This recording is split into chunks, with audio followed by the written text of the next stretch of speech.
Republicans have a big problem in Georgia, and it's that somehow the Democrats have been winning elections over the past few years, particularly when it comes to the Senate. And the Republicans don't want that. And so they've come up with a solution. And no, it's not new policies, new outreach, not being terrible. All of that would be super difficult. Instead, they're just gonna try to rig things. That's the way it's looking. So let's jump into some of the ways that they're doing this. So they're making moves that can set them up to potentially influence the results of elections by installing known historic election deniers in key Democratic areas. So they're taking steps to position them in key oversight roles within Fulton and DeKalb counties, two of the state's most Democratic strongholds.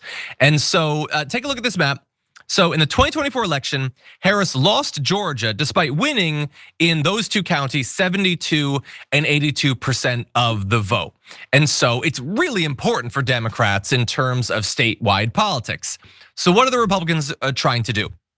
So one of the GOP's two nominees for the local election board has a record of lodging mass voter challenges that is alarming voter advocates. The other had his nomination rejected by an administrative judge based on his public statements about the board and a lawsuit he filed against it.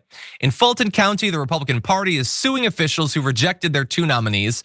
One nominee, already a board member, has refused to certify election results, while the other has sued the board over a dispute stemming from challenges he made to voters' eligibility. So this is not a hypothetical thing where we're reading from their Twitter activity or whatever that they're just gonna try to disenfranchise people and refuse to certify the results of elections that Republicans didn't win. They've already done that. A case could be made, and I'll make that case, that they were chosen because they've already done that. And the Republicans are, like all Republicans, terrified. They're terrified of continuing to lose, and they have no interest in becoming more appealing to the voters of Georgia. So forget about it. Just don't accept it if you lose. Send in the National Guard. Lock down the counting process. These are the sorts of things that just a few years ago would have been impossible to even imagine, but it's the GOP that is pushing these people. As if there's nobody else in the state that can fill these roles except for people that have shown that their attachment is to Republican power, not to democracy or to the people of Georgia. We have more, we'll get to more details, but you have some attachment to the state, I believe. What do you make of this?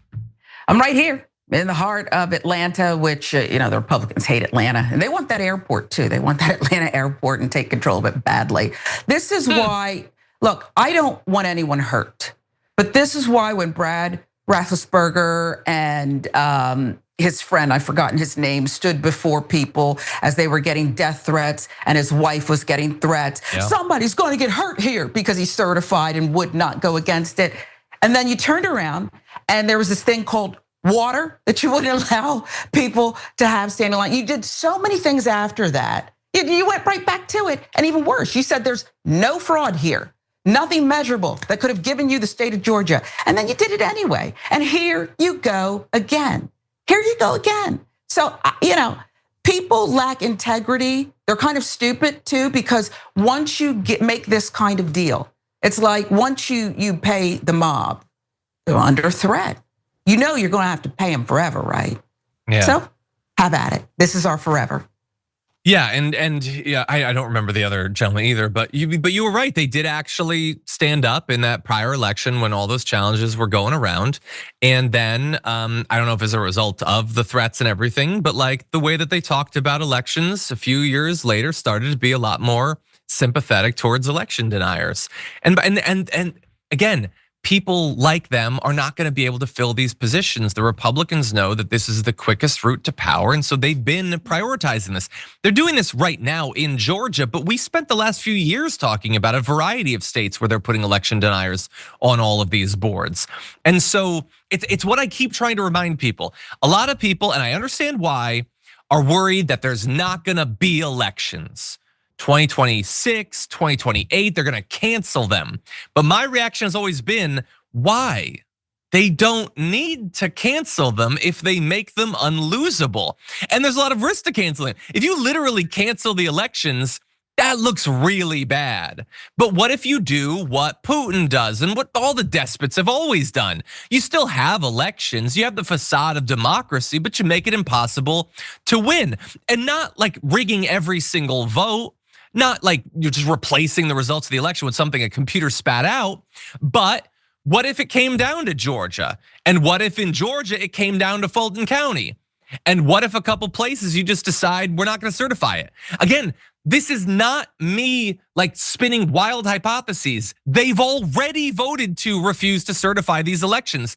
Actually, I'm gonna read one more graphic. I know we have another story to get to, but in Fulton County, the local Republican Party filed a lawsuit this month arguing the county's Board of Commissioners violated state law by rejecting their nominees. Okay, so who are these nominees? The party sought to reappoint Julie Adams and add right-wing activist Jason Frazier. Adams refused to certify last year's primary election results. She also has ties to the far-right Election Integrity Network, while Frazier has challenged voter registrations in Fulton County and sued the board last year over its response to his challenges. However, the GOP insists its nominees meet the specified qualifications and therefore must be approved by the board. So again, one person who's going around trying to stop voters from being registered, the other has already voted not to certify an election. They have that track record. And isn't it strange that these people who are so concerned about election integrity and voters that are on the rolls that shouldn't be, that only seem to care in Atlanta? They only seem to ever be able to find anyone that they have a problem with in Atlanta. And I don't literally know nothing about Georgia, so I couldn't even speculate as to why that is, Sharon. But it is strange that the challenges always seem to come around that one city. What's so wrong with Atlanta? It's chocolate city, okay? Let's just be clear. Atlanta's chocolate city.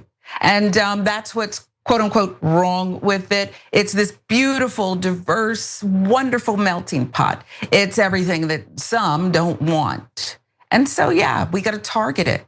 We gotta take from it. We gotta try to take it over, okay? We can't live peacefully. Listen, if you go outside, okay, the perimeter, you're in Georgia, baby. That's all I'm gonna say, okay? Yeah. So I need you to understand, this is still the South now, okay? So listen, that's just what we're up against. I just wish that we could live in a place where I like obvious conversations, even ones that are hard and perhaps even hurtful. Let's just say the loud part, okay? Yeah. Just out with it. It's nothing we haven't dealt with, particularly people of color our whole lives. Let's just be real with it. Yeah. And I think, and similarly, I think we need to be real about the threat that we face, which is multifaceted, and it'll in different states is going to come in different forms. But like, it doesn't take an imperial decree that there are no elections or anything. It could just come down to, well, it looks like if you count up all the votes in Georgia, Georgia's going to go for President Buttigieg or whatever. So a couple of the conspiracy theorists and election integrity people they chose refuse to certify it.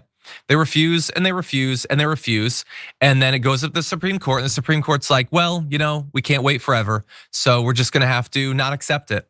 And so we'll just give it to the person who, absent those electoral, like, this is not difficult. And by the way, the Supreme Court already manipulated the result of an election in this exact way 2.5 decades ago. That's before they added all of the current right-wing crazies on there, and they have a bigger majority in the court today than they did 25 years ago. And so this is anything but a wild hypothesis. And so if the election gets rigged, that's how it gets rigged, I think. I don't rule out the off possibility that they could cancel or delay the election. I just think that comes with a lot of risks that they would prefer to avoid, and it's far easier to just send in the National Guard into Atlanta, shut down the counting of the vote, some stuff gets disappeared, or again, just don't certify it. And they have that power to potentially secure that outcome.